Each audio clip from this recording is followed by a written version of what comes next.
All right. Well, yesterday marked National Healthcare Decisions Day, but these important conversations are happening year-round. Dr. John Shallot, the Hospice Medical Director over at OSF Healthcare, joins us with more. Good morning. How are you doing? I'm doing real good. Thank you for having me. Yeah, absolutely. Thanks for joining us. So, when it comes to our health, we don't know everything necessarily, as consumers that we maybe need to do with our bodies, but you guys come in and offer some guidance. So, when it comes to health, what's shared decision-making? What does that mean? What does that involve? Shared decision-making, really, simply put, is a conversation between an individual patient and their healthcare provider, their doctor, about treatment options they may have.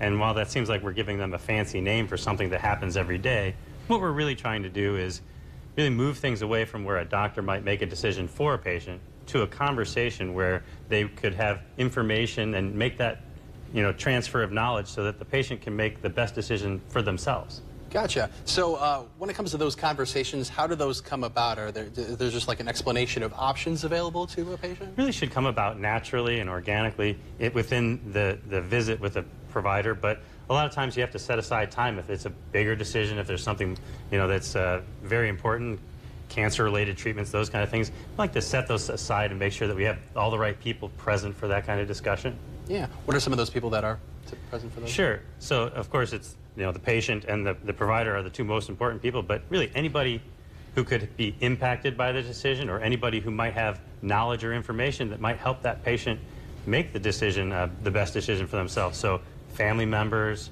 caregivers, friends, and social worker or even a pastor may be involved. Yeah. And what are some of those, maybe give us an example of maybe some of the topics that, you guys help patients? So, it could be as simple as, what blood pressure medicine you may have, and you might not need a lot of support for that decision, but it could be, do I want to pursue cancer treatment? Do I want to pursue a second round of cancer treatment or radiation treatment?